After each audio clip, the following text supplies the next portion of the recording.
Hello dear student, my name is Avinash Kishore. Your avian sir is present again with the crash course of JEE Advance. Mains तो हो गया और अब paper भी आ गए हैं, है ना। तो आपने देख लिया होगा कैसे आपके रिस्पॉन्स रहे होंगे, उसके अभी सोल्यूशन जल्द ही आने वाले हैं। एनीवेज अपन डिस्कस करते हैं JEE एडवांस के बारे में, ठीक है। JEE एडवांस की क्रैश कोर्स थर्मल फिजिक्स मैंने लिया है, थर्मल फिजिक्स शुरू कर रहे हैं। तो जो भी मैं क्वेश्चन यहाँ दूंगा आपको, पहले आप ट्राई करना वीडियो पॉज करके, उसके बाद मैं सोल्यूशन लिखूंगा, आप उससे मिला लेना, ठीक है। कुछ कंसेप्ट्स अगर डेवलप होंगे तो उनको आप साइड में अपने कंसेप्ट लिख सकते हो, है ना। कुछ चीज़ें अगर नहीं सीखने को मिली तो चलिए, तो पहला क्वेश्चन शुरू करते हैं। Cubical container of side a, cubical container है जिसकी थिकनेस गिवन है, ठीक है, क्योंकि वो क्यूब है तो उसकी साइड ही बस एक चाहिए। ओके, इसकी साइड ए है, इसकी थिकनेस x है। Suspended in air and is filled with n moles of diatomic gas. अब वो कंटेनर के अंदर गैस भरा हुआ है, ठीक है, एक कंटेनर है क्यूबिकल, उसके अंदर गैस भरा हुआ है और उसको सस्पेंड कर दिया गया है in a room where temperature is T0, ठीक है। If at T equals to 0 the temperature is T1 gas का, तो बताओ किसी भी T टाइम पे क्या टेम्परेचर होगा गैस का, ठीक है। तो मैंने गैस के साथ साथ एक कंटेनर भी ले लिया है, ठीक है। तो दो दो कंसेप्ट मिक्स करके मैंने पूछा है, ठीक। वैसे आपको ये प्रैक्टिस कर लेना चाहिए, सिंगल कंसेप्ट पे बहुत ही कम क्वेश्चन आते हैं, 80 to 90% क्वेश्चन जो होते हैं मिक्स कंसेप्ट होते हैं, ठीक है। चलिए, तो इसको ज़रा समझते हैं कि एक कंटेनर है, ऐसे क्यूबिकल कंटेनर, इसको यहाँ पर इस तरह से इसकी कुछ थिकनेस है और इसको एयर में ऐसे सस्पेंड कर दिया गया है, ठीक है ना, मतलब खड़ा कर दिया गया, सस्पेंडेड मतलब खड़ा है। बाहर का टेम्परेचर T0 है और यहाँ पे गैस है, दिस इज द गैस।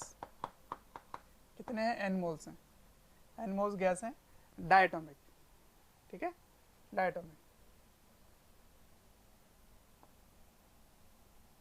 तो डायटोमिक है तो इसके आपको C भी पता है, C भी क्या होगा 5/2 R डायटोमिक, ठीक है। अब किसी भी समय टेम्परेचर T मान लेते हैं, किसी भी समय टेम्परेचर T मान लेते हैं, इनिशियल टेम्परेचर T1 है और किसी T टाइम पे टेम्परेचर T है। अच्छा, पहले आप पता करो कि ये कंडक्टर है, क्योंकि ये क्यूबिकल कंटेनर है तो कंडक्टर से कंडक्शन होगी हीट का, सही है, हीट का कंडक्शन होगा। तो हीट का जो फ्लो हो रहा है वो इससे कंडक्शन का रेट क्या है, तो रेट क्या लिखोगे, dq/dt, कंटेनर की बात कर रहा हूँ मैं, dq/dt equals to k a क्या होगा, एरिया ऑफ क्यूब लोगे, है ना, तो सभी साइड से निकल रहा होगा तो 6a² हो जाएगा, 6a², ठीक है। ये इस पे समझना था, क्योंकि क्यूबिकल है तो 6 साइड से निकल रहा होगा और इसलिए मैंने सस्पेंडेड लिखा है कि 6 का 6 साइड फ्री है, हर जगह से हीट फ्लो कर सकता है, तो 6a² हो गया, ठीक है, into temperature difference. Temperature difference क्या होगा, किसी भी T टाइम पे टेम्परेचर T है तो T माइनस T0, ठीक, और थिकनेस उसकी क्या दे रखी है x, तो मैंने x रख दिया ऐसे। तो this is the rate of heat flow, clear. अब ये हीट जो है वो गैस से निकल रहा होगा, तो गैस की जो एनर्जी है, एनर्जी वही रेट ऑफ फ्लो को यहाँ पर कंडक्ट करेगा, तो -n CV dt/T आएगा, है ना। ये इसकी हीट थी और इसका रेट हो गया, टाइम से मैंने डिवाइड कर दिया, माइनस इसलिए क्योंकि इससे हीट बाहर निकल रहा है, सही है। तो इस चीज को मैंने ऐसे रिप्लेस कर दिया, करेक्ट, इंटरनल एनर्जी ही होगा जो भी इसकी एनर्जी होगी, कि आइडियल गैस है, k 6a²/x T minus T0, T मतलब किसी भी समय, किसी भी T टाइम पे जो टेम्परेचर है वो मैंने लिखा है यहाँ पे। तो देखो इसकी डिफरेंशियल इसके साथ है तो इसको एक साइड ले आते हैं और इनको एक साइड ले जाते हैं, ठीक है। तो CV की वैल्यू क्या रखोगे 5/2 R, इसको ऊपर भेज देंगे उधर, तो यहाँ क्या आ जाएगा dt अपॉन ये पूरा टर्म यहाँ ले आओ T माइनस T0, ठीक है। ये एक माइनस है तो इसको माइनस यहीं पर ही रहने देते हैं, यहीं रहने दो, ठीक है। अच्छा, ये 5/2 है, उधर चला गया तो क्या हो जाएगा 2/5, तो क्या आ जाएगा 12 k a² by 5x और यहाँ टाइम जो है वो इधर आ जाएगा dt। तो ये सारी चीज़ें कांस्टेंट है, आप इंटीग्रेट कर दो ऐसे, करेक्ट है। तो ये जो माइनस है, इस माइनस को इधर ही ले जाना सही होगा, यहीं रखते हैं चलो। तो t इक्वल्स टू 0 पे टेम्परेचर कितना दे रखा है बच्चों, देखो ध्यान से, T1। तो किसी भी t टेम्प पर टेम्परेचर निकालना है, तो t at any temperature at any time t is capital T, ठीक है। चलो अब इसको आप इंटीग्रेट कर सकते हो।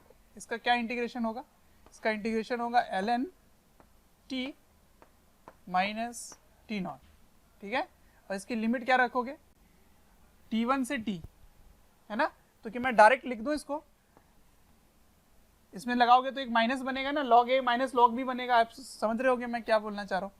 तो t के जगह एक बार t रखेंगे और t के जगह एक बार T1 रखेंगे, तो T1 माइनस T0, ये एक साथ हो गया, मैंने लिमिट रख दिया साथ, ठीक है, equals to minus 12 ka square by 5x into t. अब आपको इसमें से निकालना क्या है ये बताओ। ये सारी चीज़ें तो कांस्टेंट है, मतलब आपको ये निकालना है, और मैंने लिया भी था किसी भी t टाइम पे टेम्परेचर कैपिटल T है, ठीक है।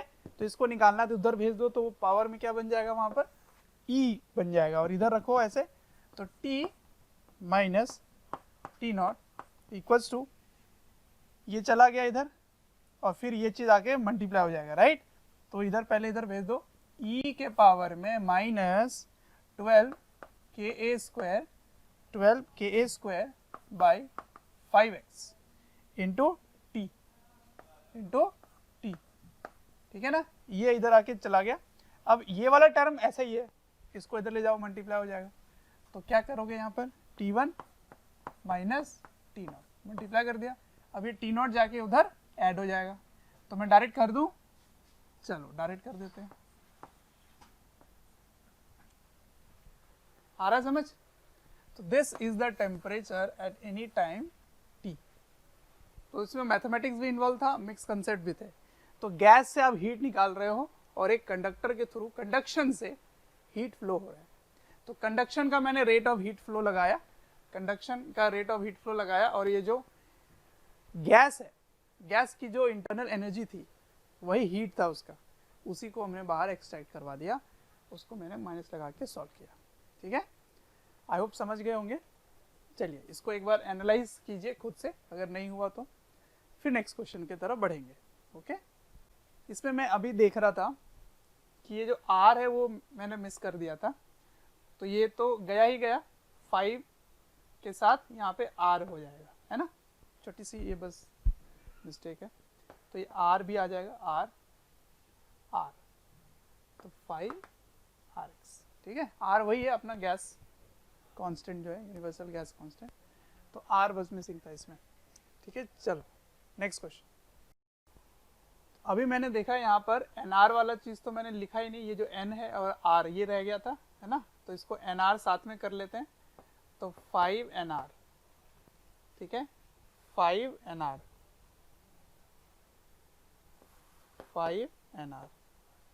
इसको भी यहाँ 5NR कर लो, 5NR। तो NR मेरे से मिस हो गया था, ये N भी जाएगा इधर और R भी आएगा ना, तो वो चीज़ें यहाँ पर लिखनी है आपको, ठीक है।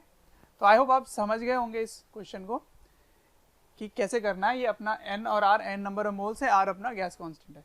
तो मैंने गैस की एनर्जी और वो जो कंडक्टर है उससे हीट फ्लो हर जगह से लिया, इसलिए 6a² लिया था। तो ये छोटे छोटे जो कंसेप्ट हैं वो इस क्वेश्चन को यूनिक बनाते हैं। ऐसे ही जेईई एडवांस में काफ़ी क्वेश्चन मिलेंगे जिसमें एक छोटा सा स्टेप के कारण आप फंस सकते हो कहीं पर, जैसे 6a² ना लेकर आप a² ले लेते तो मिस्टेक हो जाता, ठीक है। चलिए अब नेक्स्ट क्वेश्चन की तरफ बढ़ते हैं, इसको आप एनालाइज करो एक बार, ठीक है, फिर देखते हैं।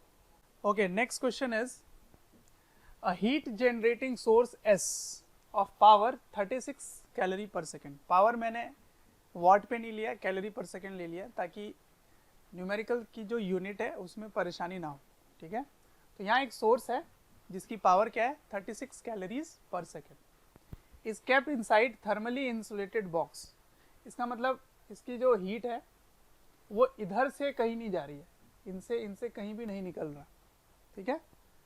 अच्छा, on two opposite walls two opposite walls of box, ये वॉल है, two opposite walls of box there are two plugs P1 and P2, P1 P2 दो प्लग्स है, ठीक है, ये कंडक्टिंग है, ठीक है, which are made up of thermal conductivity 0.5 calorie per second kelvin centimetre, ठीक है, ये दोनों कंडक्टिंग है, क्लियर है। अच्छा, जिसकी थिकनेस 8 सेंटीमीटर और cross section area 12 centimetre square है, तो इसकी डायमेंशन भी गिवन है, के भी गिवन है, दोनों की, ठीक है, लेकिन उनका टेम्परेचर अलग अलग है। तो गिवन है कि steady state temperature, steady state temperature inside the box, यही बताना, find the steady state temperature inside the box if outside steady temperature are 100 degree Celsius and 4 degree Celsius, ठीक है, स्टेडी स्टेट कंडीशन गिवन है, ठीक है ना, at P1 and P2 respectively. तो question समझ में आया, अंदर में एक सोर्स ऑफ हीट है जिसका पावर गिवन है, हर जगह इंसुलेशन है, लेकिन ये दोनों कंडक्टिंग है, इनका steady state temperature 100 and 4 degree Celsius है, ठीक है। तो आपको बताना है कि स्टेडी स्टेट टेम्परेचर अंदर में क्या होगा, बॉक्स का क्या होगा, ठीक, ट्राई कीजिए। चलो अब मैं सॉल्व करता हूँ।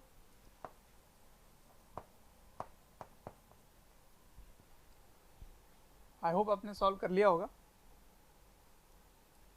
देखिए मैं करता हूँ, इसमें क्या हो रहा है, हीट का जो फ्लो हो रहा है ना, यहाँ से जो हीट का फ्लो हो रहा है वो इसके साथ ऐड होकर इससे फ्लो होना शुरू हो जाएगा, फ्लो होना शुरू हो जाएगा, मतलब जो भी हीट पर सेकेंड इससे आया प्लस इससे आया वो इसके बराबर हो जाएगा।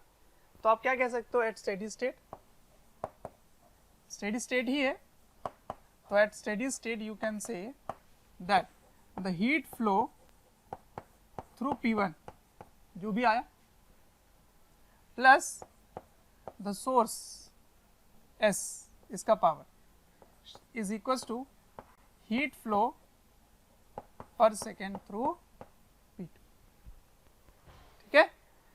चलो तो P1 से इससे क्या फ्लो होगा, तो कंडक्शन होगा। कंडक्शन क्या होता है, K A temperature difference, temperature difference क्या है, मान लीजिए steady state temperature is T, तो temperature difference is 100 minus T, ठीक है, डिवाइडेड बाई x ले लेता हूँ मैं इसके थिकनेस को, ठीक, प्लस 36 इज इक्वल्स टू के ए, एरिया वही है, दोनों का एरिया बिल्कुल आइडेंटिकल है, तो के ए टी माइनस 4, इधर 4 डिग्री सेल्सियस है, ठीक है, अपॉन x। चलो इसको सॉल्व करते हैं, तो वैल्यूज पुट करके के ए सब कुछ गिवन है, सॉल्व कर लेते हैं वैल्यू डालकर। तो के कितना गिवन है बच्चों, के गिवन है 0.5, ओके, ए 8 और ये है 12। चलो तो ये हो गया के 0.5, A 12 by thickness 8, 100 minus T plus 36 equals to 0.5 into A, 0.5 into A divided by thickness 8 T minus 4, ठीक है। अब आपको दिख रहा है केवल और केवल टी अननोन है, आराम से इसको सॉल्व कर लो इक्वेशन, कोई प्रॉब्लम नहीं होगा यहाँ पे सॉल्व करने में। तो मैं सॉल्व करके टाइम वेस्ट नहीं कर रहा, मैं सीधा आंसर बता देता हूँ आपको, ठीक है। तो आंसर निकल के आएगा फाइनली, कितना आएगा, तो फाइनली आ जाएगा, क्योंकि इधर एक माइनस टी है इधर प्लस टी है, तो इधर आके 2t हो जाता है, तो 152/2 हो जाएगा, ठीक है ना, 2 आके डिवाइड हो जाता है, तो यह आ जाता है 76 डिग्री सेल्सियस। स्टेट टेम्परेचर जो अंदर मेंटेन होगा वो कितना मेंटेन होगा, वो होगा 76 डिग्री सेल्सियस। इसको आप सॉल्व कर लेना, आ जाएगा आंसर, ठीक। तो इसमें भी मैंने मिक्स कंसेप्ट लगाए कि एक अंदर हीटर है, हीटर के थ्रू कैसे काम हो रहा है ना, ठीक है। चलो अब नेक्स्ट क्वेश्चन देखते हैं। नेक्स्ट क्वेश्चन देखिए, नेक्स्ट क्वेश्चन थोड़ा सा ट्रिकी सा क्वेश्चन है, देखने में काफ़ी सिंपल लगता है। देखिए, how should 1 kg of water at 50 degree Celsius, ठीक है ना, 50 डिग्री सेल्सियस पर वाटर है, 50 degree Celsius is divided in 2 parts so that 1 part is turned into ice at 0 degree Celsius, okay, and if it turns into ice, it would release sufficient amount of heat, क्योंकि देखो आप अगर water से heat extract करोगे तभी वो freeze होगा, तो वही हीट बाकी दूसरे पार्ट में, वाटर के दूसरे हिस्से में जाकर उसको इवेपोरेट कर दे, ठीक है, ठीक है। तो sufficient amount of heat to इसका मतलब ये इवेपोरेशन की बात हो रही है, टू इवेपोरेट, वैसे मैं इवेपोरेट बोलना चाह रहा हूँ, ठीक है, इवेपोरेट द अदर पार्ट। समझ में आ रहा है? 1 kg के वाटर को किस तरह से डिवाइड किया जाए कि अगर वो हिस्सा, एक हिस्सा वाटर का वो फ्रीज हो जाता है तो उससे जो हीट निकलता है वो बाकी के वाटर को सफिशिएंटली इतनी हीट वो दे देगा कि वो इवेपोरेट कर जाए, ठीक है ना। तो यहां पर हीट दे कौन रहा है और ले कौन रहा है, इस पे कंफ्यूजन शुरू हो जाता है। तो आप ऐसे समझो कि किसी भी एक तरीके से, एक मैकेनिज्म से वाटर को फ्रीज किया जा रहा है, तो अगर वो फ्रीज किया जा रहा है तो वो हीट जा कहाँ रहा है, तो दूसरे हिस्से में जा रहा है और दूसरे हिस्से को वो इवेपोरेट करवा रहा है या वेपराइज करवा रहा है, ठीक है। तो इसको समझते हैं। तो सबसे पहले इसको आप ट्राई करो क्या, देखो सबसे पहले मान लेते हैं कि let x kg of water freezes, ठीक है, तो मैं डिवाइड कर रहा हूं तो मैं मान लेता हूं x kg फ्रीज हो रहा है। तो अगर वो फ्रीज होकर आइस बनता है तो इससे हीट जो रिलीज होगा ना, Q1 हीट रिलीज जो होगा वो कैसे रिलीज होगा, पहले 50 डिग्री को 0 डिग्री पे लाना पड़ेगा, फिर 0 से फ्रीज होगा तो लेटेंट हीट ऑफ फ्यूजन आएगा। तो यहाँ आप लिखोगे ms delta T plus ml f वाला, ठीक है। तो आपने x लिया x kg और ये कितना दिया हुआ स्पेसिफिक हीट 4200 जूल पर केजी पर केल्विन, मैंने केजी लिया तो ठीक है, और केल्विन में टेम्परेचर डिफरेंस तो डिग्री सेल्सियस करो या केल्विन करो, टेम्परेचर का डिफरेंस वही रहेगा, तो इसको कन्वर्ट करने की ज़रूरत नहीं है केल्विन में, ऑल्दो ये केल्विन में दिया है तो कन्फ्यूजन हो जाता है बच्चों को, तो क्योंकि डिफरेंस जब आप करोगे तो सेम होता है। जैसे 273 केल्विन जो है वो 0 पर है और 100 डिग्री वाटर पर 373 केल्विन होता है, तो डिफरेंस जो देख रहे हो वो सेम ही आ रहा है, क्योंकि केल्विन स्केल और डिग्री सेल्सियस स्केल जो होता है उसमें डिफरेंस या नंबर ऑफ डिवीजन सेम होते हैं, तो राइज और फॉल सेम होगा, ठीक है। इसलिए इसको कन्वर्ट करने की जरूरत नहीं है क्योंकि यहाँ डेल्टा टी है। तो आप इसको पहले 100 लेकर जाओगे, सॉरी 100 नहीं, टेम्परेचर का फॉल हो रहा है तो 50 को लेके जाएंगे 0 पर, तो 50 माइनस 0, उसके बाद x इंटू फ्यूजन कितना है 3.36 into 10 to the power 5, 3.36 10 to the power 5, ठीक है ना, ये हो गया। तो इसको आप मल्टीप्लाई करके ऐड करोगे तो ये आ जाएगा 5.46 इंटू 10 टू दी पावर 5, इतना जूल हो जाएगा, ठीक है। तो इतनी हीट जो है वो रिलीज हुई।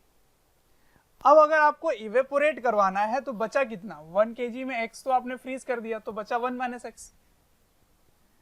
तो अब सुनो, अब यहां कंफ्यूजन होगा आपको।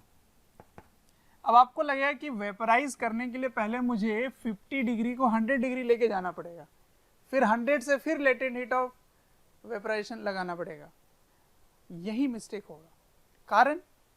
कारण इसमें वेपराइजेशन जो है वो इवेपोरेशन की बात हो रही है, इवेपोरेशन की बात हो रही है, और इवेपोरेशन जो है वो हर टेम्परेचर पे पॉसिबल है, उसको 100 डिग्री जाने की जरूरत नहीं है। तो आपके जो कपड़े होते हैं, जो गीले कपड़े होते हैं, वो किसी भी टेम्परेचर पे सूख जाते हैं, चाहे मौसम बहुत ठंड हो, बहुत ज़्यादा कूल हो चुका है, तब भी आप अगर कपड़े को पसार दोगे, उसको फैला दोगे, तो फैलाने के बाद वो सूख ही जाएगा, ऑल्दो टाइम अलग अलग लगेगा। अगर गर्म मौसम है तो जल्दी सूखता है, ठंडा मौसम है तो टाइम लगता है, लेकिन सूखता जरूर है। तो इवेपोरेशन होने के लिए आपको कोई भी टेम्परेचर फिक्स रखने की जरूरत नहीं है, किसी भी टेम्परेचर पे इवेपोरेशन पॉसिबल है। तो वही काम आपको यहाँ पे करना है कि सिर्फ यहाँ पे क्या करोगे, 1 minus X into latent heat of evaporation कितना है 2.25, तो ई भी लिख देता हूँ इसको। तो 1 minus X into 22.5 into 10 to the power 5, ठीक है। ये now Q1 is equal to Q2, ठीक है, क्योंकि इससे जो हीट एक्सट्रैक्ट किया आपने वाटर से, वही हीट कहाँ चला जाएगा, दूसरे हिस्से में, और उसको इवेपोरेशन में हेल्प करेगा, ठीक है। तो ये दोनों को बराबर कर दो, तो Q1 is equal to Q2, इसको सॉल्व करो। Q1 इक्वल टू Q2, ठीक है, या मुझे Q2 इक्वल टू Q1 लिखना चाहिए ताकि इधर आसान हो जाए। 1 minus X into 22.5 into 10 to the power 5 equals to 5.46 into 10 to the power 5।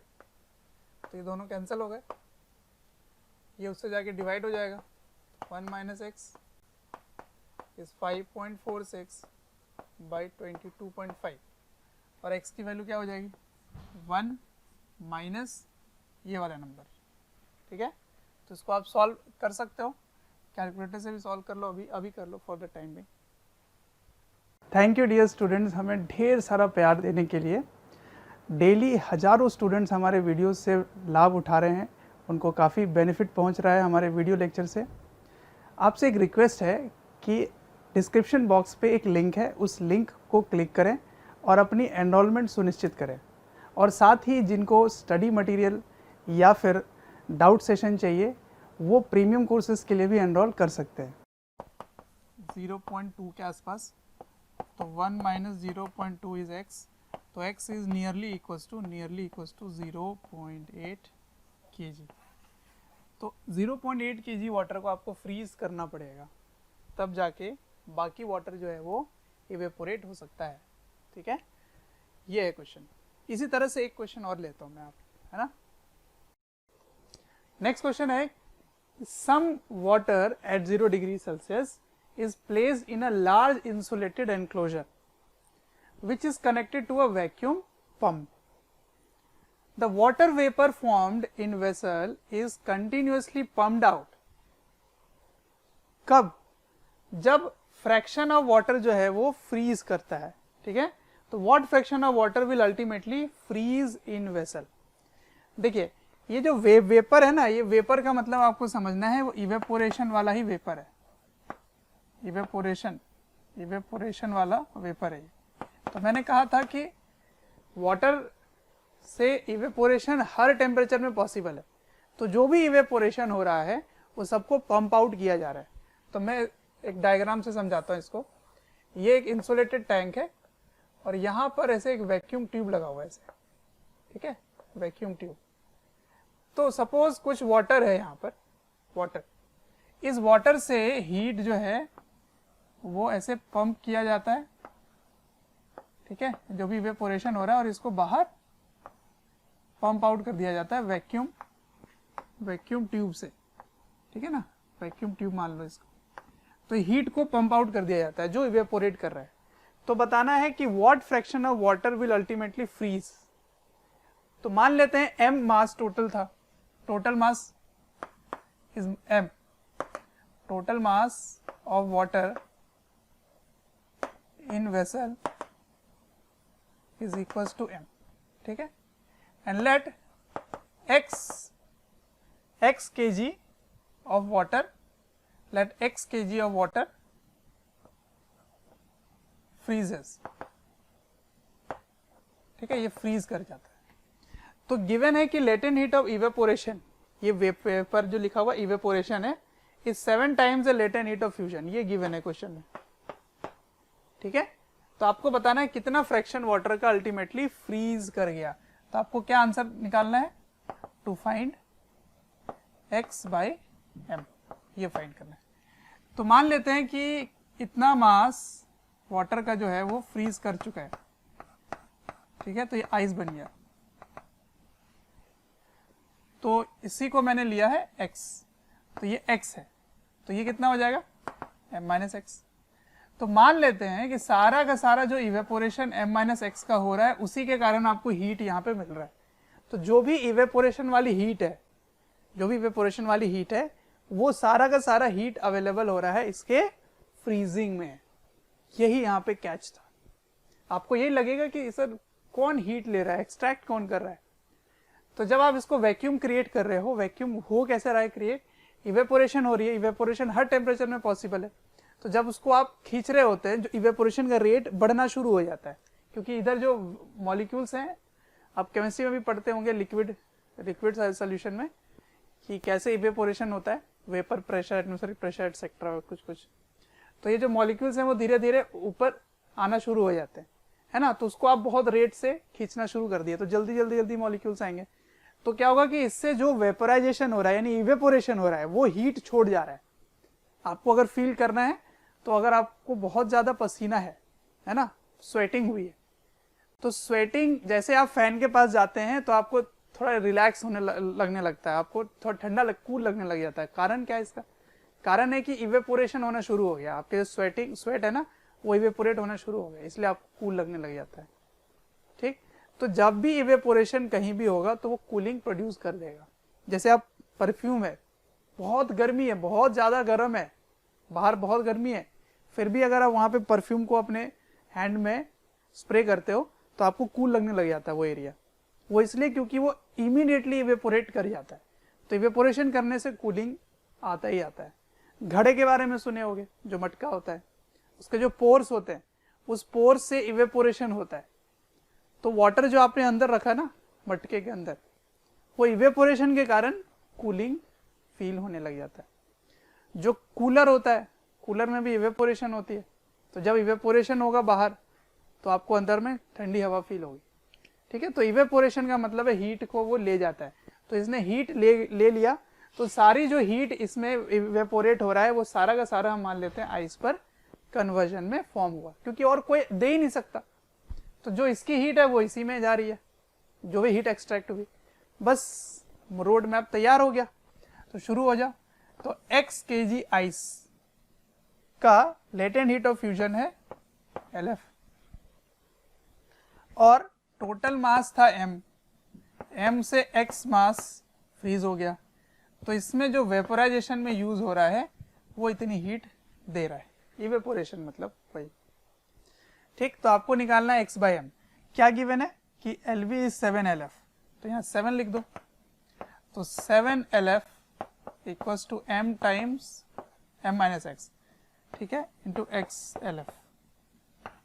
ये दोनों कैंसल हो गए, तो 7 से मल्टीप्लाई कर दीजिए। तो 7m minus 7x equals x, इधर आके क्या हो जाएगा 8x इक्वल्स टू 7m। तो what is x by m? x by m is 7/8। सही है, x बाई m इज 7/8। तो यही आपके क्वेश्चन का आंसर है। What fraction? 7/8 फ्रैक्शन। ठीक है ना। तो इसको ऐसे करते हैं। तो कभी भी इस टाइप के क्वेश्चन आए तो कंफ्यूज मत होना, हीट आ कहाँ रहा है, किधर जा रहा है। इवेपोरेशन का अगर कंसेप्ट आ गया, इवेपोरेशन थोड़ा सा छोटे क्लासेस में अपन पढ़ के आते हैं 9-10 में इसकी एप्लीकेशन, बट उसको आप मैथमेटिक्स में कन्वर्ट नहीं कर पाते हो। जैसे इसके पहले वाले क्वेश्चन में आप सोच रहे थे 50 को उससे 100 ले जाना होगा, फिर 100 पे जाके वेपराइजेशन होगी, तो मिस्टेक हो जाएगा वहां पे, क्योंकि इवेपोरेट करना है। वेपराइज करने के लिए, इवेपोरेशन करने के लिए आपको कोई टेम्परेचर बढ़ाने की जरूरत नहीं पड़ती है। 50 डिग्री में भी इवेपोरेशन हो सकता है, जिसके पहले वाले क्वेश्चन में। ठीक, तो इसको एनालाइज करो, लिखो, सॉल्व करो। नेक्स्ट क्वेश्चन तब तक मैं देता हूँ। नेक्स्ट क्वेश्चन में क्या है कि कुछ रॉड्स हैं जिनका मटेरियल x है और दूसरे का मटेरियल y है। ये y है, ठीक है। इनको इस तरह से कनेक्ट किया गया है, एज शोन। एरिया सभी का सेम है, cross section area is same. If and A is at 80 degree Celsius and and B is at 10 degree Celsius, तो A कितना है 80 पर है, तो इसको डाल दो 80 डिग्री सेल्सियस, और D कितने पर है, 10 डिग्री सेल्सियस पर है, ठीक है। तो calculate the temperature of junction B and C, B और C का टेम्परेचर आपको कैलकुलेट करना है at steady state given that thermal conductivity of X is 2 times thermal conductivity of Y। तो जो येलो कलर की है वो X है, जो व्हाइट कलर वाला है वो Y है, ठीक है। तो थर्मल कंडक्टिविटी Y का X से हाफ है, यानी कि X का डबल है Y से। तो देखो क्रॉस सेक्शनल एरिया जो इधर वाले हैं ना, क्रॉस सेक्शनल एरिया वो सेम है, ठीक है, ये सेम है। लेकिन जब यहाँ आओगे तो यहाँ पे जो इसकी कर्व पार्ट है वो डिफरेंट है ना। तो यही आपको समझना है यहाँ पे ध्यान से, ठीक। तो इसकी लेंथ क्या लेंगे, एरिया क्या लेंगे, यही सब आपको काम करना है। तो क्रॉस सेक्शनल एरिया सभी का सेम है, लेंथ डिफरेंट है। तो देखो ध्यान से, इसको आपको कन्वर्ट किस में करना होता है। अच्छा आप ट्राई करो, पहले ट्राई करो, फिर देखो इसको करने के लिए आप इसको इलेक्ट्रिकल इक्विवेलेंस में कर लो तो बहुत ही बढ़िया हो जाता है, ऐसे है ना। तो आपको दिख रहा है कि ये पैरेलल में अरेंजमेंट है ऐसे, और फिर यहाँ पर एक रेजिस्टेंस है इस तरह से। तो ये 10 डिग्री सेल्सियस है, ये टेम्परेचर एट C है, टेम्परेचर एट B है, टेम्परेचर एट A कितना है 80 डिग्री सेल्सियस। तो यहाँ से जो हीट करंट आ रहा होगा वो इन दोनों में डिवाइड हो रहा होगा, ठीक है, फिर इन दोनों वाला इसमें आ रहा होगा, यही है। तो इसको आप अगर कैपिटल I लिखेंगे तो ये I1 होगा और ये I2 होगा, ठीक। तो I equals to I1 plus I2 लिखो यहाँ पर, I equals to I1 plus I2। I क्या होगा, इनका टेम्परेचर डिफरेंस कितना है, तो 80 minus TB, temperature difference upon thermal resistance. Thermal resistance क्या होता है, 1 बाई K, क्या नाम है इसका, X, तो KX। लेंथ क्या होगा, L, ठीक है। रेजिस्टेंस क्या होता है 1 by K L by A, है ना। तो L क्या है इसका, L इसका L है, और A क्या है, A, क्योंकि यूनिफॉर्म क्रॉस सेक्शन सभी का मैं A लेने वाला हूँ। This is equals to I1। I1 कैसे लिखोगे, तो इससे टेम्परेचर डिफरेंस क्या आ रहा है, टेम्परेचर डिफरेंस आ रहा है TB minus TC upon thermal conductivity ऊपर वाले का क्या है Y, तो लिखोगे KY। लेकिन लेंथ इसकी क्या होगी, लेंथ L नहीं है, लेंथ पाई R है, और R क्या है, R इसका आधा है L बाई 2, क्योंकि ये तो डायमीटर है। तो लेंथ क्या लिखोगे, लेंथ लिखोगे पाई R, और R क्या है L बाई 2, एरिया वही रहा, प्लस इधर देखो, इधर से क्या जाएगा, इधर से, तो इधर से जाएगा TB minus TC upon 1 by K X, ठीक है ना, X into pi L by 2A, ये तो वही रहेगा, रेडियस से वही लेंथ निकल के आया, और एरिया ये है, ठीक है। ये हो गया इस इक्वेशन 1। इसको जब सॉल्व करोगे तो इसको रिप्लेस कर देना, KX equals to 2KY, KX is equals to 2KY। तो यहाँ पे आप 2KY लिख सकते हो, 2KY KY, और इसके जगह लिख सकते हो 2KY। तो KY KY KY कैंसिल हो गया, है ना, KY KY और KY कैंसिल, 2 रह जाएगा। तो ये ऊपर A भी कैंसिल कर सकते हो, A ये भी कैंसिल हो गया। तो यहाँ पे 2 रहा, ऊपर आप ले जा सकते हैं, यहाँ भी 2 रहा, ऊपर ले जा सकते हैं, इनफैक्ट 2 भी कैंसिल हो सकता है, वेरी गुड, 2 भी कैंसिल कर दो, 2 भी कैंसिल हो गया, ठीक है। तो एक 2 इसमें रहा, केवल एक 2 आपने काट दिया, तो इसको सिंप्लीफाई करके रख सकते हैं, इक्वेशन बहुत ही सिंपल है। अब इधर देखो, इधर से भी आप वही काम कर सकते हैं ना, यहाँ का जो करंट आ रहा है, यहाँ का करंट वो इसके इक्वल होगा। चलो तो इसको लिख लेते हैं, आ जाओ, इसको कैसे लिखेंगे, इसको, ये दोनों का करंट इसके बराबर होगा, है ना। चलो तो इसको लिखते हैं I1 plus I2 equals to IS।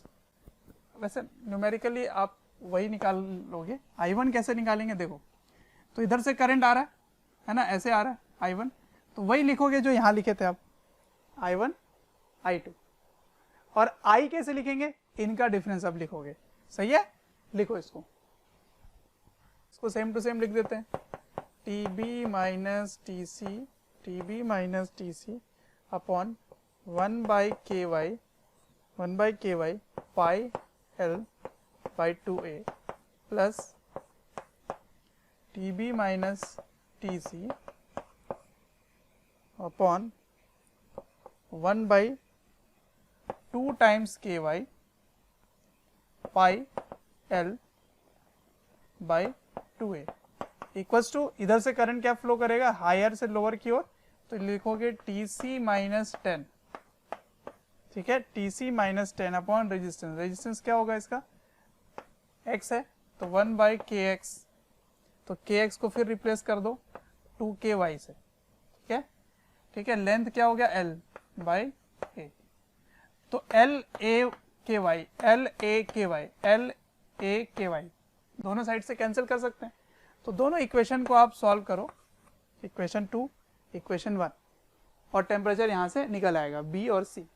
थोड़ा सा लेंदी हो सकता है because there is pi involved in it, तो अप्रोक्सीमेटली इसको सॉल्व करके निकाल सकते हो, क्या आएगा इसका आंसर है लगभग 60.5 के आसपास, और TC आ जाता है 19.4 डिग्री के आसपास, ये ठीक है, तो ये आंसर आ जाता है, थोड़ा सा अप्रोक्सीमेट किया मैंने पाई की वैल्यू पुट करके, ठीक, तो समझ आ गया, बिल्कुल सिंपल है ये, बस इसमें बस सिखाना ये था मुझे कि अगर ये कर्व हो तो लेंथ जो है वो L नहीं होगा, पाई R होगा, और R यहाँ पे L/2 होगा, दोनों मटेरियल अलग अलग हैं तो अलग अलग रेजिस्टेंस भी होगी, ठीक है। इस बार एक प्लैनेट और सन की बात हो रही है, ठीक है, ध्यान से देखना, a planet of radius R is revolving around the sun, ठीक, in an orbit of radius small r, ठीक है। If temperature of sun is Ts and its radius is Rs, find its equilibrium temperature of planet, ठीक है, planet की equilibrium temperature बतानी है, assuming दोनों black body है, assuming both are black body.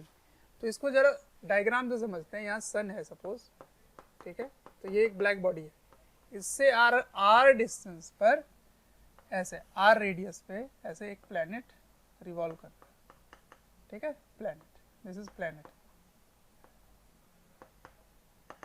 तो इक्विलिब्रियम टेम्परेचर बताना है आपको, टेम्परेचर ऑफ सन Ts है, और assuming both planet to be black body, आपको इक्विलिब्रियम टेम्परेचर बताना है। इक्विलिब्रियम का क्या मतलब है, इक्विलिब्रियम का मतलब है कि अब उस प्लैनेट का टेम्परेचर चेंज नहीं होने वाला, अब वो राइज नहीं करेगा, इक्विलिब्रियम अचीव हो गया। इसका मतलब जो इसकी इनकमिंग रेडिएशन है, जितनी रेडिएशन वो सन से रिसीव कर रहा है, वो सारा का सारा खुद भी लिबरेट कर दे, रेडिएट कर दे, तो जो आ रहा है वो सारा बाहर निकल जा रहा है, तो एक टेम्परेचर कांस्टेंट मेंटेन हो रही है, इक्विलिब्रियम टेम्परेचर मेंटेन हो रही है। तो यही आपको कंसेप्ट डेवलप करना था, ठीक है, तो मैं समय देता हूँ आपको, ट्राई करो। प्यारे बच्चों, जब मैं कमेंट सेक्शन में जाता हूँ तो कुछ ऐसे लाइन हैं, कुछ ऐसे कमेंट्स हैं जो काफ़ी कॉमन है, और वो ये हैं कि सर एक इस चैप्टर का इस टॉपिक के बारे में वीडियो बना दें, या इस टॉपिक को थोड़ा सा इलेबोरेट करके समझा दें। तो प्यारे बच्चों, मैं आपसे रिक्वेस्ट करना चाहता हूँ कि सबसे पहले तो हमारे चैनल को सब्सक्राइब करें और बेल आइकन को हिट करें। इससे क्या होगा कि कोई भी नोटिफिकेशन आप मिस नहीं करेंगे। मैं ये इसलिए कह रहा हूँ क्योंकि जिस टॉपिक के बारे में आप पूछ रहे होते हैं या आप रिक्वेस्ट कर रहे होते हैं, वो हमारे चैनल्स में ऑलरेडी वीडियोज़ हैं। आप अगर चैनल विजिट करेंगे तो प्लेलिस्ट भी बने हुए हैं, और प्लेलिस्ट से आप अपने जो डिमांड है, जो आपके पर्टिकुलर टॉपिक्स हैं, उनको आप विजिट करके पढ़ सकते हैं। सबसे पहले इस पार्ट को समझो कि रेडिएशन पावर सन की है कितनी, पहले ये पता कर लेते हैं। तो टोटल रेडिएशन पावर ऑफ सन वो क्या होगा, है तो एक ब्लैक बॉडी है ना, ब्लैक बॉडी है, तो रेडिएशन पावर, तो power is equals to, radiation power की बात हो रही है तो यहाँ पे स्टीफेंस लॉ लगेगा। तो स्टीफेंस लॉ क्या कहता है, it is equals to sigma A, इसका एरिया क्या होगा, रेडियस कितना है सन का, रेडियस देख लो RS, तो तो इसको लिखोगे 4 पाई आर एस का होल स्क्वायर। तो sigma A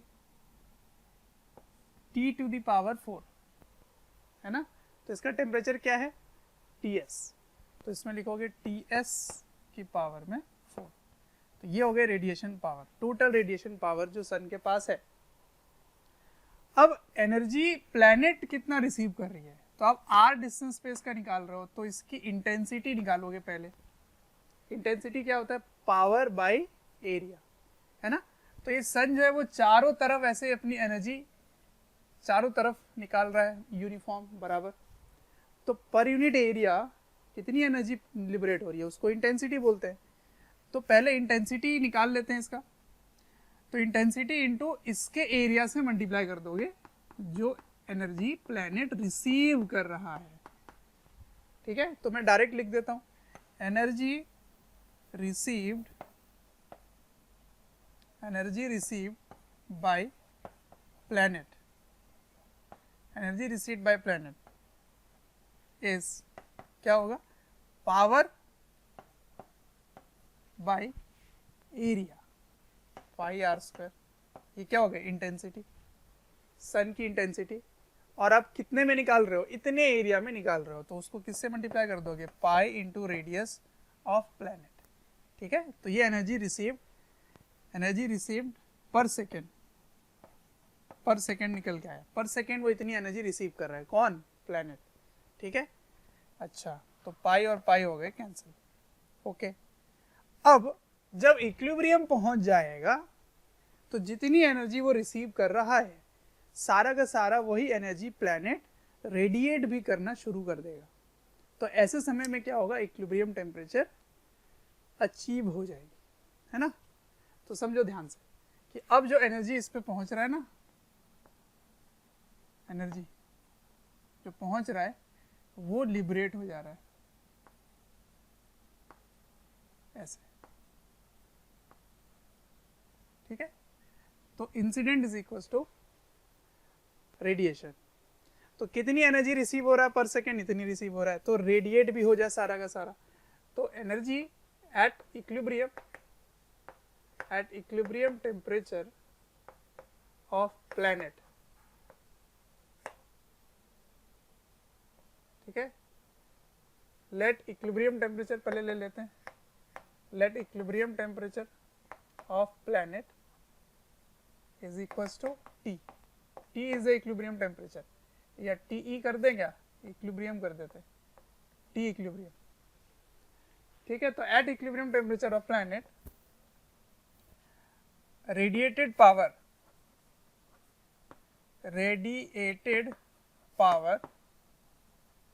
of planet,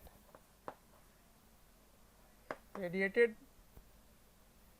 power of planet क्या होगा, from Stefan's constant radiation power क्या लिखोगे, power of planet, radiation power of planet क्या होगा, सिग्मा इनटू एरिया।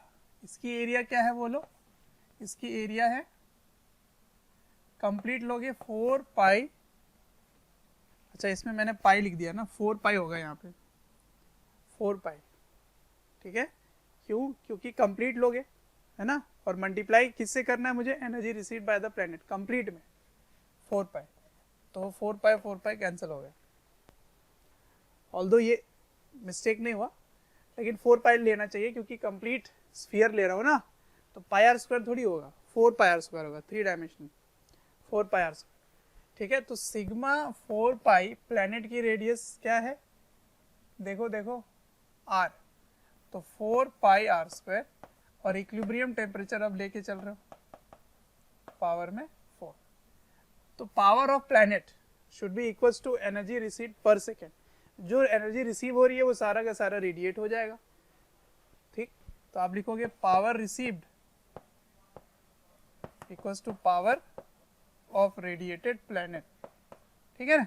रिसीव कितना हो रहा है बच्चों, P बाय दिस, P की वैल्यू क्या है, ये है, तो इसको लिख देंगे P, यानी कि सिग्मा 4 पाई आर एस का स्क्वायर इंटू TS के पावर में 4 by R square into R square, ठीक है, ये वाला समझ आया। पहले p मैंने यहाँ से यहाँ रख दिया, उसके बाद ये वाली रेडियस मैंने यहाँ रख दिया, अब इसके इक्वल कर दो, तो सिग्मा इंटू 4 पाई आर स्क्वायर इक्विलिब्रियम टेम्परेचर के पावर में 4, तो सिग्मा इंटू 4 पाई आर स्क्वायर कैंसिल हो गए सारे के सारे, सिग्मा 4 पाई आर स्क्वायर कैंसिल, बचा क्या, इधर बचा यहाँ एक स्क्वायर, यहाँ एक स्क्वायर, यहाँ पावर 4, यहाँ भी पावर में 4, तो इसको कैसे लिखेंगे देखो ध्यान से,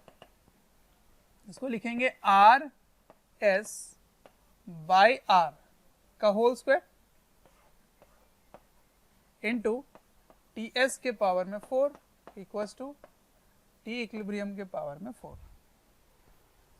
तो t की वैल्यू क्या होगी जल्दी बता दो, इसकी पावर में हो जाएगा 1/2, रूट हो जाएगा और ये बाहर आ जाएगा, सही है। तो आगे answer, equilibrium temperature is T S R S by R की पावर में 1/2, ठीक है, ये हो गया आपका आंसर। तो स्क्वायर रूट उसको बोल सकते हो, ठीक। तो किस पे डिपेंड कर रहा है answer, radius of sun and radius and the distance पे डिपेंड कर रहा है, अपने रेडियस पे डिपेंड नहीं किया, ठीक है ना। तो ये होता है रेडिएशन का कंसेप्ट, ठीक। तो मैं पहले कैलोरीमेट्री के क्वेश्चन लिया, फिर मैंने कंडक्शन लिया जिसमें हीट ट्रांसफर आया, अब मैं रेडिएशन भी ले लिया यहाँ पर, ठीक है। तो हीट ट्रांसफर और कैलोरीमेट्री के कंसेप्ट्स इसमें इन्वॉल्व हो गए हैं सारे, ठीक है। कुछ और देखते हैं, प्लैनेट और सन का कंसेप्ट इन्वॉल्व है, देखो ध्यान से, ऑल्दो कोई ग्रेविटेशन नहीं है, ठीक है। देखो, a planet of radius R is revolving around sun, ठीक है, in an orbit of radius small r. If temperature of sun is Ts and radius is Rs, then find the equilibrium temperature of planet, assuming both to be black body. दोनों को black body मान लिया गया है, ठीक है। अच्छा, तो ये इक्विलिब्रियम टेम्परेचर क्या है इसको समझते हैं। तो उसके लिए मैं डायग्राम बनाता हूँ, मान लो यहाँ सन है ऐसे, दिस इज सन, ओके, और यहाँ से r डिस्टेंस पर प्लैनेट है, ये अपने रेडियस पे घूम रहा है ऐसे, यहाँ पे प्लैनेट है, दिस इज प्लैनेट। तो ये एक ब्लैक बॉडी है, तो इसकी रेडिएशन पावर है, क्या करते हैं, total radiation power of sun, ठीक, because it is a black body. तो टोटल रेडिएशन पावर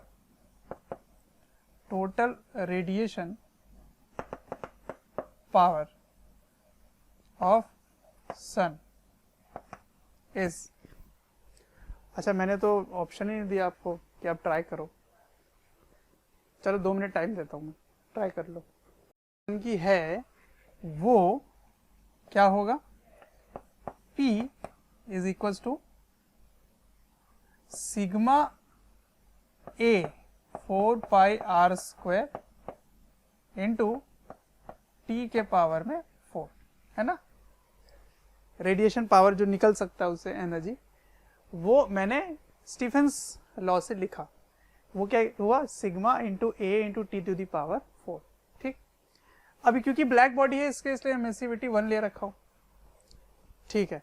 अब ये एनर्जी प्लैनेट तक पहुंच रही है, तो वो एनर्जी रिसीव कितना होगा, तो ये जो सन है ना वो चारों तरफ इतनी एनर्जी लिबरेट कर सकता है, तो इसकी इंटेंसिटी कितनी होगी, पूरे स्फीयर में होगी, चारों तरफ इतनी एनर्जी निकाल सकता है वो, उस स्फीयर के इतने हिस्से में वो पहुंचेगा प्लैनेट के पास, तो प्लैनेट के इसी हिस्से में एनर्जी मिलेगी उसको, ठीक है। तो प्रोजेक्टेड एरिया लेंगे, प्रोजेक्टेड एरिया, तो energy received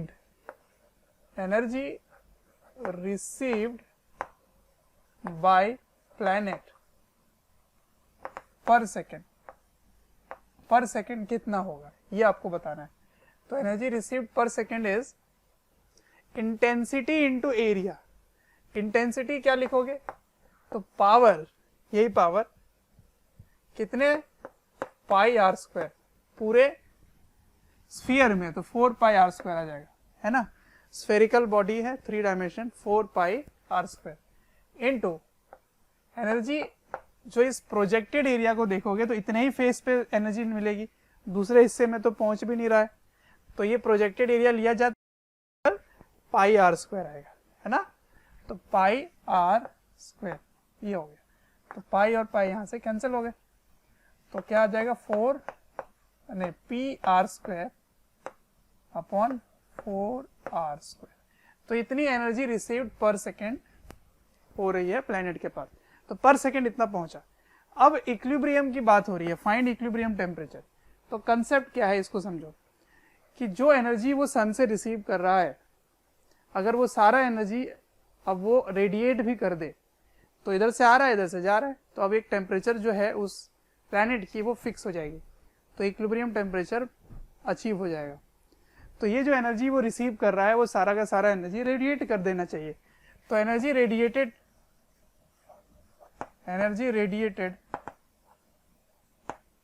per second by planet क्या होगा बोलो।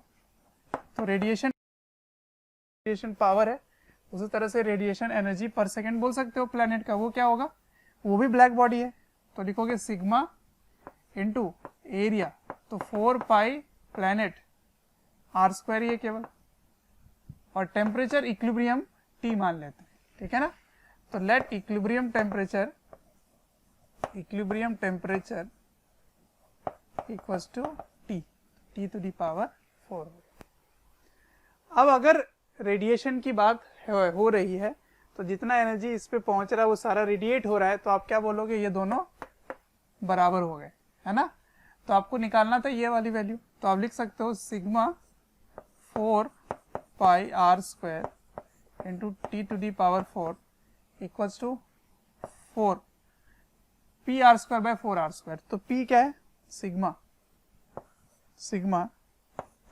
4 पाई आर इंटू टी एस के पावर में 4, ये पी है, ये पी है बाई 4 आर स्क्वायर, तो P by 4 R square into R square, तो ये दोनों बराबर हो गए। यहां से आपको क्या निकालना है, टी निकालना है, तो यहां से सिग्मा और सिग्मा कैंसल, 4 पाई और 4 pi cancel, in fact R square is also cancel, तो T to the power 4 equals to, एक 4 यहां रहेगा, ठीक है, और पावर में 4 है, तो देखो ध्यान से इधर क्या आ जाएगा, T to the power 4 equals to R square S by 4 R square, ये हो गया। इसमें से हटा दोगे तो इधर जाके क्या बन जाएगा, वो पावर में 1/4। तो टेम्परेचर क्या आ गया, इक्विलिब्रियम टेम्परेचर ये बाहर आ गया टी, और इसमें होल स्क्वायर कॉमन ले लो, तो रूट के अंदर क्या आ जाएगा 2r, तो ये हो गया टेम्परेचर एस, ये हो गया आंसर। तो T equals to T S root under R S by 2r, got it, ठीक है। तो नोट डाउन कर लो। तो मैंने शुरू कैसे किया, मैंने कैलोरीमेट्री के क्वेश्चन इन्वॉल्व करते हुए आगे बढ़ा, फिर मैं कंडक्शन के बाद फिर मैं पहुंच गया रेडिएशन, ठीक है। अब मैं न्यूटन्स लॉ ऑफ कूलिंग भी बता देता हूँ, उस पर बेस भी क्वेश्चन ले लेता हूँ, ठीक। तो थर्मल फिजिक्स के फर्स्ट पार्ट जो है वो कंडक्शन और ये सारी छोटे छोटे टॉपिक्स हैं, बहुत बड़ा टॉपिक नहीं है, जिनके क्वेश्चंस मिक्स होकर आते हैं, ठीक है। तो वो मैंने ले रखे हैं। नेक्स्ट लेता हूँ मैं Newton's law of cooling. Next question are given here, let me see, आपको समझ में आ रहा है या नहीं, देखते हैं, ठीक है। एक कैलोरीमीटर है जिसकी नेग्लिजिबल हीट कैपेसिटी है, उसमें 100 ग्राम वाटर एट 40 डिग्री रखा जाता है, 100 gram water is at 40 degree, the water cools to 35 degree in 5 minutes, ठीक है। 35 आने में 5 मिनट लगते हैं, ठीक है। If water is now replace by liquid of same volume, liquid change हो गया लेकिन वॉल्यूम सेम है और सेम इनिशियल टेम्परेचर भी है, इट कूल्स टू 35 डिग्री, मतलब सेम टेम्परेचर का फॉल भी हो रहा है, लेकिन अब टाइम कितना लग रहा है, केवल 2 मिनट। तो बताना है कि डेंसिटी ऑफ लिक्विड क्या है, ठीक है, डेंसिटी ऑफ लिक्विड बताना है। तो ट्राई करो 2 मिनट। यहाँ न्यूटन्स लॉ ऑफ कूलिंग लगेगा, लेकिन अप्रोक्सीमेशन वाला, वो जो एवरेज अप्रोक्सीमेट वैल्यू वो लगाना पड़ेगा, तब जाके मास इन्वॉल्व होगा उस पर।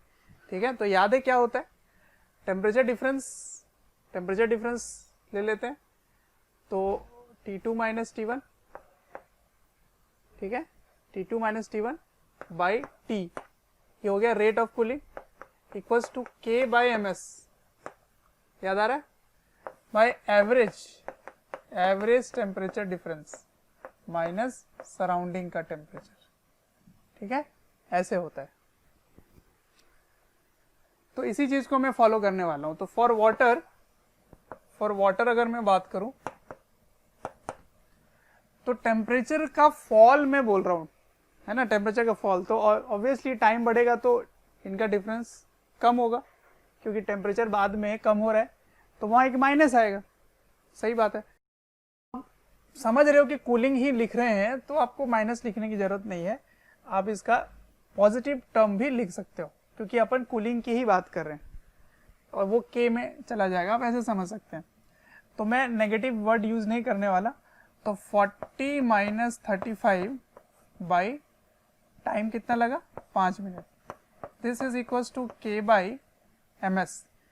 एम क्या होता है, क्या मैं लिख सकता हूँ, density of water into volume of water लिख सकता हूँ मैं, इंटू एस ऑफ वाटर, है ना, एस ऑफ वाटर की कितना है 4200 जूल पर केजी, इसका मतलब ये केजी का यूनिट रहेगा। ठीक है, जूल पर केजी हो गया ये, और इधर क्या लिखोगे, तो 40 प्लस 35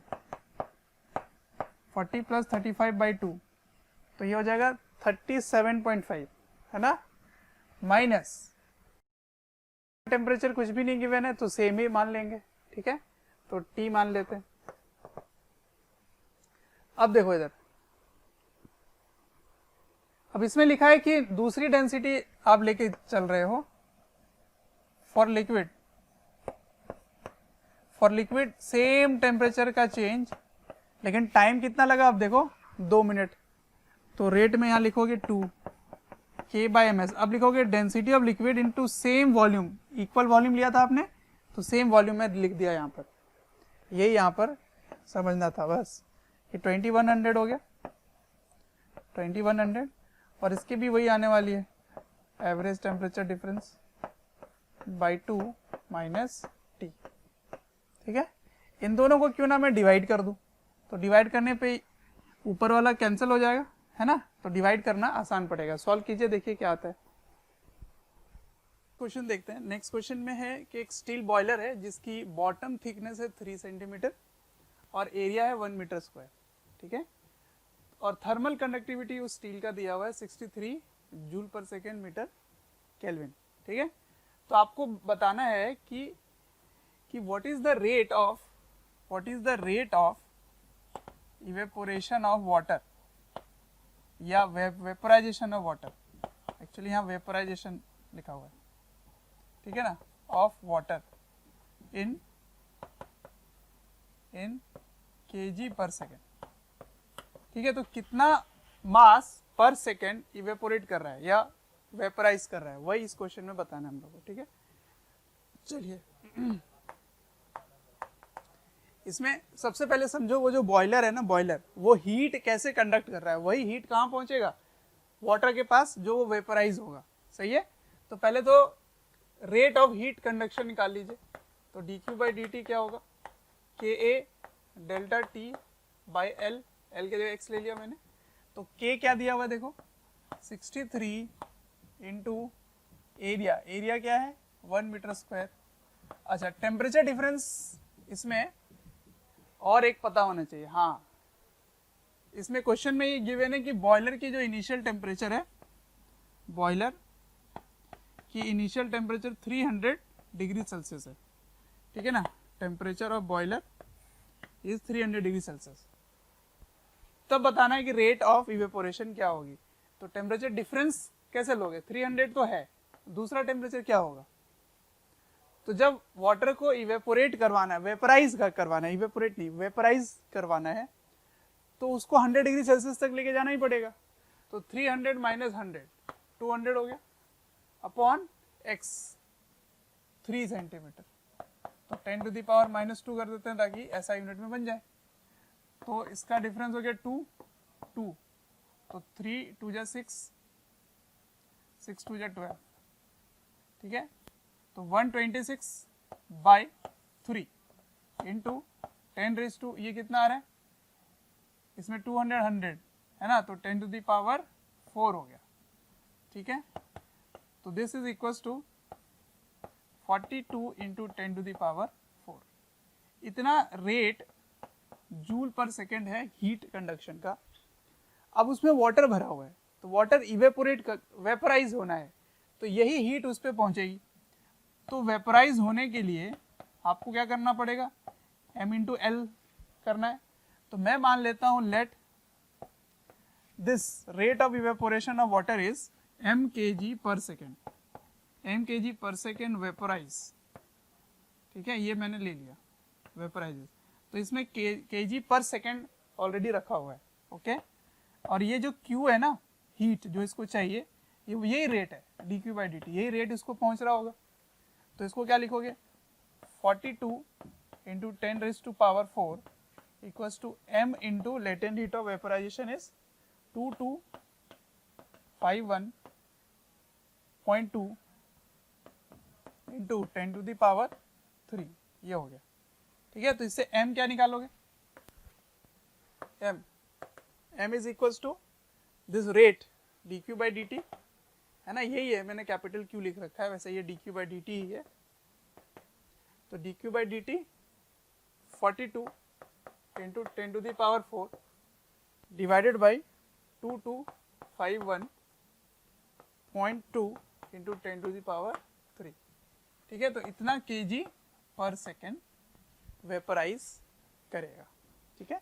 तो ये था क्वेश्चन, इसको आप देखो, आपका क्या आंसर आया मैच भी कर लेना, ठीक। तो मैं थोड़ा जानकारी इसमें लिखा नहीं था। टेम्परेचर गिवन क्या था, गिवन बॉयलर की टेम्परेचर 300 है और आपको rate of evaporation of vaporization of water बताना है, ये क्वेश्चन था, ठीक। नेक्स्ट क्वेश्चन देखो बच्चों, अगर हमारे वीडियोस आपको पसंद आते हैं, आपको हमारी जो मेहनत है वो आपको अच्छी लगती है, तो आप हमारे वीडियोस को ज़रूर लाइक करें और शेयर करें। शेयर इसलिए मैं करने बोल रहा हूँ क्योंकि आपके शेयर करने से ज़रूरतमंद बच्चों तक ये वीडियोस पहुंच सकता है, जिनको एक पर्टिकुलर टॉपिक काफ़ी वीक लग रहा है या एक ऐसा चैप्टर है जिसके बारे में एक पर्टिकुलर टॉपिक उनको अच्छे से पढ़ना है, तो उन तक पहुंच सकता है ये। अंत में मैं आपसे यही कहना चाहूँगा कि आपके स्नेह, अफेक्शन, प्यार देखकर हमारी पूरी मोशन की टीम काफ़ी मोटिवेटेड है आपको क्वालिटी कंटेंट देने के लिए। देखिए नेक्स्ट क्वेश्चन, इसमें क्या है कि एक इलेक्ट्रिक हीटर है जो रूम में टेम्परेचर मेंटेन करने के लिए यूज़ किया जाता है, ठीक है, जिसकी टोटल वॉल एरिया है 150 metre square to maintain inside temperature 30 degree Celsius when outside temperature is -5, मतलब बहुत ठंड है बाहर, रूम का हीटर ऑन किया गया, 30 डिग्री मेंटेन किया गया, ठीक है। और ये जो वॉल है वो इस तरीके से बनाया गया है कि पहले आपका वुडन है, बीच में सीमेंट है और बाहर में ब्रिक है, ठीक है ना, आउटर मोस्ट इज ब्रिक। तो ये ब्रिक, सीमेंट और वुडन, ठीक है, इस तरह से है, जिसकी थिकनेस जो है वो सारा मैंने लिख रखा है, 2 सेंटीमीटर, 1 सेंटीमीटर एंड 20 सेंटीमीटर। तो ब्रिक इज द थिकेस्ट। तो मैं बाहर ब्रिक ले रहा हूं, ये ब्रिक है, तो ब्रिक की थिकनेस कितना है, ब्रिक देखते जाओ, ब्रिक 20 सेंटीमीटर, तो 20 सेंटीमीटर। उसके बाद middle layer is cement, cement is 1 centimetre, उसके बाद 2 सेंटीमीटर, ठीक है। तो this is brick, this is cement and this is would, ठीक है। यहाँ हीटर है आपका, और हीटर कितना टेम्परेचर मेंटेन कर रहा है, 30 डिग्री सेल्सियस, और बाहर का टेम्परेचर कितना है, -5 डिग्री सेल्सियस। तो आपको बताना है कि कितना पावर कंजम्पशन है हीटर का। ये जो K है मैं यहाँ लिख रहा था, बट मैंने यहाँ सब कुछ K की वैल्यू SI यूनिट में लिख रखा है, ठीक है। तो आपको बताना है कि कितना पावर कंजम्पशन इस हीटर का है, यही क्वेश्चन है, ट्राई कीजिए। देखो क्या करना है इसमें, सबसे पहले समझना है हीट कैसे फ्लो करेगा। तो हायर टेम्परेचर से लोअर टेम्परेचर हीट फ्लो करेगा, तो रूम के टेम्परेचर को मेंटेन करना है, तो जो हीट के फ्लो का रेट है ना, उतने ही पावर इस हीटर का यूज्ड अप होगा, क्योंकि वो पूरे टाइम 30 डिग्री मेंटेन कर रहा है। तो इसका मतलब जो rate dq by dt heat flow का रेट है, वही पावर कंजम्पशन हीटर का है। बस हो गया। अब समझो यहाँ पर सीरीज में हीट फ्लो होने वाला है, सीरीज में। तो एक काम करते हैं, आर इक्विवेलेंट निकाल लेते हैं। तो आर इक्विवेलेंट सीरीज में क्या निकल के आता है, सीरीज में, तो इसमें R1 ले लेते हैं, इसका R2 ले लेते हैं और इसका R3 ले लेते हैं। तो तीनों का R इक्विवेलेंट निकाल लो। तो this is equal to R1 plus R2 plus R3। तो वो क्या होगा, 1/K वुड, ठीक है, लेंथ अपन एरिया। एरिया सभी का सेम होगा, क्योंकि जो वॉल एरिया है रूम का वो सेम है, तो जो भी थिकनेस बना रहे हैं वो सेम ही बनेगा, एरिया इसमें कांस्टेंट है। तो 1/K वुड के बाद क्या, सीमेंट, L2/A प्लस 1/K ये क्या है, ब्रिक, ठीक है, L3/A। अब वैल्यूज रख देते हैं सभी के वैल्यूज। तो KW दिया हुआ है 0.05, 0.15। लेंथ क्या लोगे, 2 सेंटीमीटर, तो 2 इंटू 10⁻⁻²। एरिया क्या दे रखा है, 150 मीटर स्क्वायर, ठीक है, प्लस KC कितना है देखो, 1/0.175। L2 कितना है देखो, L2 है 1 सेंटीमीटर, तो 10⁻⁻² मीटर।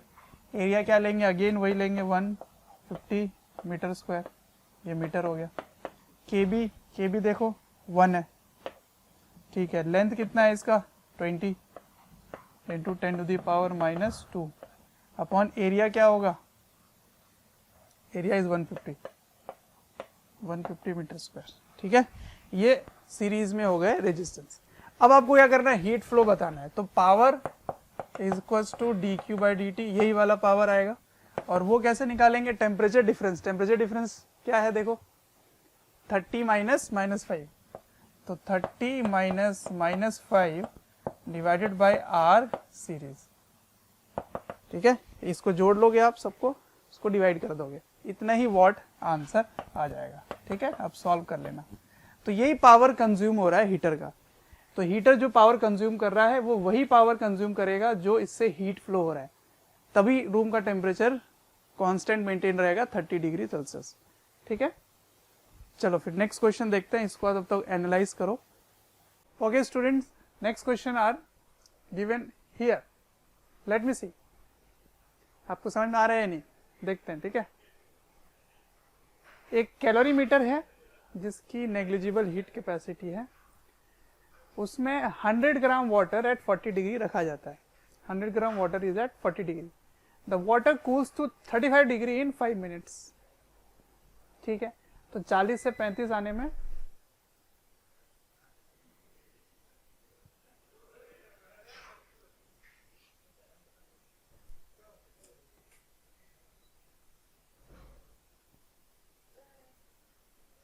तो 40 से 35 आने में 5 मिनट लगते हैं, ठीक है। If water is now replace by liquid of same volume, liquid change हो गया लेकिन वॉल्यूम सेम है और सेम इनिशियल टेम्परेचर भी है, इट कूल्स टू 35 डिग्री, मतलब सेम टेम्परेचर का, लेकिन अब टाइम कितना लग रहा है, केवल 2 मिनट। तो बताना है कि डेंसिटी ऑफ लिक्विड क्या है। देखो यहाँ न्यूटन्स लॉ ऑफ कूलिंग लगेगा, लेकिन अप्रोक्सीमेशन वाला, वो जो एवरेज टेम्परेचर चेंज वाला होता है, अप्रोक्सीमेट वैल्यू, वो लगाना पड़ेगा, तब जाके मास इन्वॉल्व होगा उस पर, ठीक है। तो याद है क्या होता है, टेम्परेचर डिफरेंस ले लेते हैं। तो T2 माइनस T1, ठीक है, T2 minus T1 by T, ये हो गया rate of cooling, equals to K by MS, याद आ रहा है, by average temperature difference minus surrounding का टेम्परेचर, ठीक है, ऐसे होता है। तो इसी चीज को मैं फॉलो करने वाला हूं। तो फॉर वाटर अगर मैं बात करूं तो टेम्परेचर का फॉल मैं बोल रहा हूं, टेम्परेचर का फॉल, तो ऑब्वियसली टाइम बढ़ेगा तो इनका डिफरेंस कम होगा, क्योंकि टेम्परेचर बाद में कम हो रहा है, तो वहाँ एक माइनस आएगा, सही बात है। तो आप समझ रहे हो कि कूलिंग ही लिख रहे हैं, तो आपको माइनस लिखने की जरूरत नहीं है, आप इसका पॉजिटिव टर्म भी लिख सकते हो, क्योंकि अपन कूलिंग की ही बात कर रहे हैं और वो के में चला जाएगा, आप ऐसे समझ सकते हैं। तो मैं नेगेटिव वर्ड यूज नहीं करने वाला, तो 40 माइनस 35 बाई टाइम कितना लगा 5 minute, this is equals to K by M S.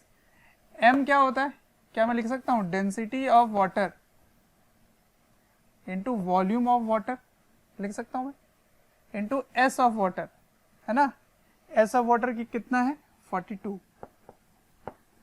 4200 joule पर केजी, इसका मतलब ये केजी का यूनिट रहेगा, ठीक है, जूल पर केजी हो गया ये। और इधर क्या लिखोगे, तो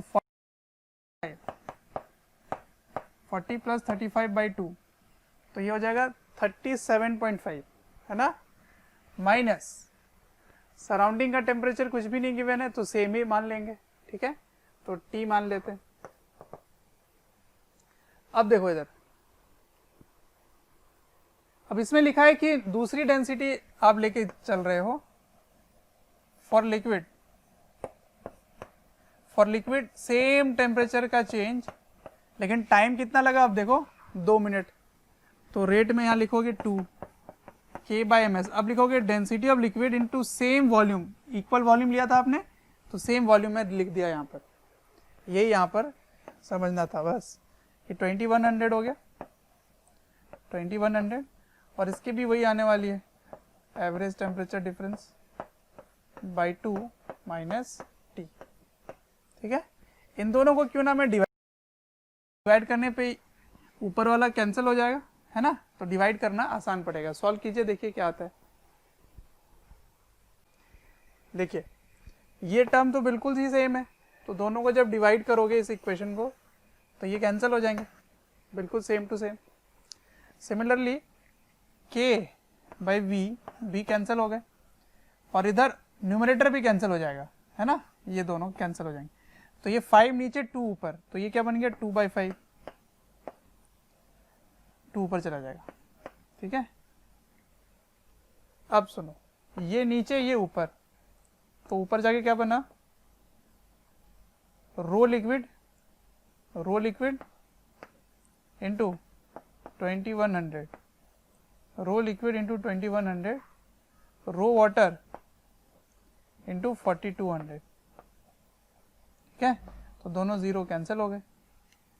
अब आपको निकालना क्या था, डेंसिटी ऑफ लिक्विड, तो रो वाटर चला जाएगा इधर, और ये कितना आ जाएगा 21 1 जा 21 2 जा 2 चला जाएगा इधर, तो क्या हो जाएगा 4/5, क्या चला जाएगा 4/5, तो density of liquid is equals to 4/5 times density of water, तो 4/5 into density of water is 1000 kg पर मीटर क्यूब, ठीक है, तो 5 2 जा तो 800 kg पर मीटर क्यूब, सही है।